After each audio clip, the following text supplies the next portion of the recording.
আজ আমরা তিনটে ওয়ার্ডের মধ্যে ডিফারেন্স আলোচনা করব।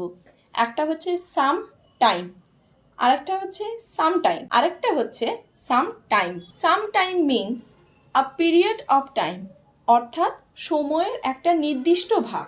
For example, I need some time to achieve my goals, অর্থাৎ আমার লক্ষ্য পূরণের জন্য আমার কিছু সময়ের প্রয়োজন।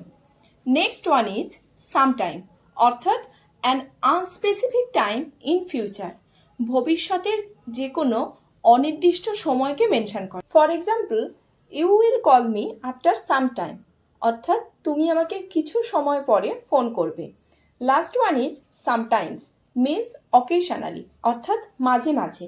Sometimes I say keep quiet and work hard, অর্থাৎ মাঝে মাঝে আমি বলি চুপচাপ থাকো এবং কঠোর পরিশ্রম করে যাও।